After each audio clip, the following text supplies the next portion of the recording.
खबरों में आगे बढ़ते हैं। जल जीवन मिशन को लेकर सीएम योगी आदित्यनाथ ने दिशा निर्देश जारी किए हैं। सीएम ने जल जीवन मिशन के कार्यों की समीक्षा की है और सभी गांव में शुद्ध पेयजल की व्यवस्था हो, सीएम योगी आदित्यनाथ ने कहा है।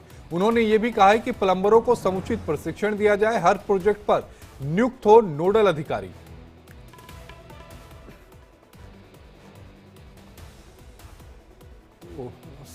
सीएम योगी आदित्यनाथ ने जल जीवन मिशन के कार्यों की समीक्षा की और सभी गांव में शुद्ध पेयजल की व्यवस्था हो, इसको लेकर उन्होंने सभी अधिकारियों को इसे सुनिश्चित करने के लिए कहा है।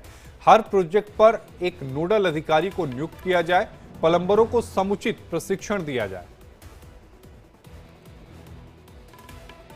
तो सीएम ने जल जीवन मिशन के कार्यों की समीक्षा की और सभी गांव में शुद्ध पेयजल की व्यवस्था हो, सीएम योगी आदित्यनाथ ने कहा है।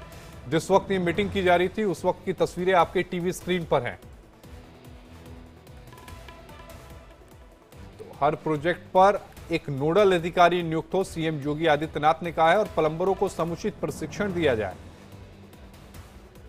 सीएम ने जल जीवन मिशन के कार्यों की समीक्षा की और सभी गांव में शुद्ध पेयजल की व्यवस्था हो, सीएम योगी आदित्यनाथ ने ये निर्देश जारी किए हैं।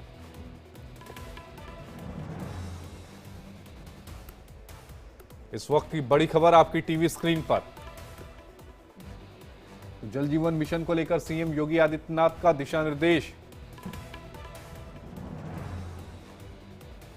जल जीवन मिशन के कार्यों की समीक्षा की है सीएम योगी आदित्यनाथ ने।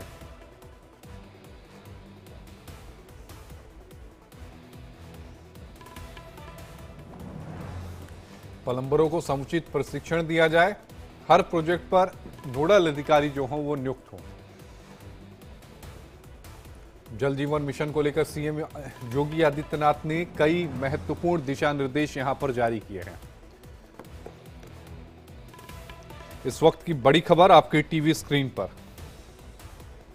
और इसी खबर पर ज्यादा जानकारी के साथ हमारे सहयोगी अखंड हमारे साथ फोन लाइन पर जुड़े हैं। अखंड, बेहद महत्वपूर्ण दिशा निर्देश यहां पर सीएम योगी आदित्यनाथ ने जारी किया है, और क्या कुछ कहा है सीएम योगी आदित्यनाथ ने?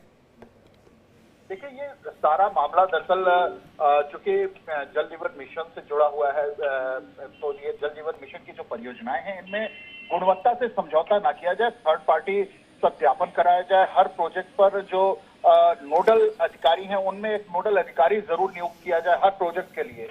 और इसके अलावा उन्होंने एक चीज बहुत महत्वपूर्ण कही कि जो रोड रिस्टोरेशन और जलापूर्ति का काम है उसे समन्वय के साथ कराया जाए, जनप्रतिनिधियों को उसमें जरूर शामिल किया जाए, उनकी सहमति ली जाए या उनके जानकारी में ये सारी चीजें हों, एक समन्वय के साथ ये सारी चीजें होनी चाहिए। उन्होंने जल जीवन मिशन के कामों की समीक्षा भी की। तो कुल मिला के अगर देखा जाए तो ये बेहद अहम बैठक थी, और ये बैठक इसलिए भी ज्यादा जरूरी मानी जाएगी क्योंकि जगह जगह जो इस समय रोड कंस्ट्रक्शन की प्रॉब्लम आ रही है, उस जगह जगह सीवर लाइन जो पड़ी हुई है वो रोड कंस्ट्रक्शन के बीच में पूरा होने के बाद सीवर लाइन डाली जा रही है, और इसको लेकर कई जगहों से शिकायतें आ रही हैं। तो ये महत्वपूर्ण बैठक इस वजह से मानी जा रही है कि ये उसमें जनप्रतिनिधियों की नहीं सुनी जा रही है। और जो हाल के दिनों में अगर पिछले 4 महीने पहले की घटना याद करें तो सुल्तानपुर में एक ऐसी घटना हुई थी जब जल जीवन मिशन से ही जुड़ा हुआ जल निगम का एक इंजीनियर था, बल्कि उसकी हत्या कर दी गई थी। तो ये सारी चीजें दरअसल एक माहौल इस तरीके से बन रही है कि कहीं ना कहीं काम नहीं हो रहा है, काम हो रहा है तो जनप्रतिनिधियों की नहीं सुनी जा रही, जनप्रतिनिधियों ने उसकी शिकायत की। तो ये जो शिकायतें मिली थी उसको लेकर मुख्यमंत्री ने ये निर्देश दिया है कि एक कोऑर्डिनेशन बनाइए, कोऑर्डिनेशन के साथ जनप्रतिनिधियों को उसमें आप उनमें भरोसे में लीजिए, और उसके बाद अगर सब माहौल ठीक रहता है तो आप काम बढ़ाइए। तो ये बहुत जरूरी चीज उन्होंने बताई है। अखंड, सीएम योगी की तरफ से क्या कहा गया है कि जल जीवन मिशन कार्यों के तहत जो सभी गांवों तक शुद्ध जो जल है जो पहुंचाना है उसकी समय सीमा क्या है?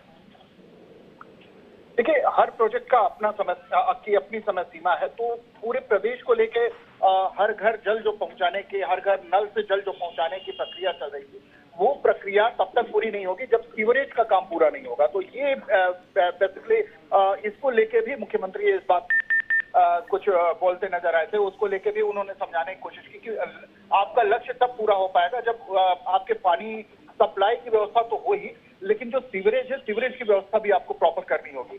तो हर घर नल से जल जो पहुंचाने की प्रक्रिया है, उसमें इसको उन्होंने जोड़ने की कोशिश की और साथ में ये बताने की कोशिश की, क्योंकि बुंदेलखंड एक बड़ा टास्क था जिसको पूरा किया जा चुका है।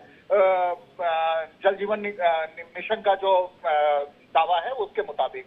तो अब ये देखना था कि पूर्वांचल और तमाम जो हिस्से हैं, चाहे वो पश्चिमी उत्तर प्रदेश का हिस्सा रहा हो या मध्य उत्तर प्रदेश यानी अवध क्षेत्र का हिस्सा रहा हो, इन इलाकों में भी जो नल से जल पहुंचाने की का जो लक्ष्य बनाया गया था, उस लक्ष्य को पूरा करने के लिए ये 2000 शायद लक्ष्य का निर्धारित मुझे एक बार देखना पड़ेगा, लेकिन जहां तक मुझे याद आ रहा है कि 2025 तक शायद वो लक्ष्य निर्धारित किया गया है कि आपको पूरे देश में फैला देना है, तो पूरे प्रदेश में आपको पहुंचा देना है, जिसका काफी हद तक काम पूरा हो भी चुका है। और अब हैंडओवर करने की बात आती है, क्योंकि जो गांव समितियां हैं, गांव समितियां जो बनाई गई हैं, उन गांव समितियों को हैंडओवर करने की प्रक्रिया चल रही है। तो ऐसे में जिन जगहों पे गांव में वो पानी की टंकी बना के उन्हें रख रखाव और उसकी मरम्मत और इन सारी चीजों की जो जिम्मेदारी है, वो एक समिति बना के करती है।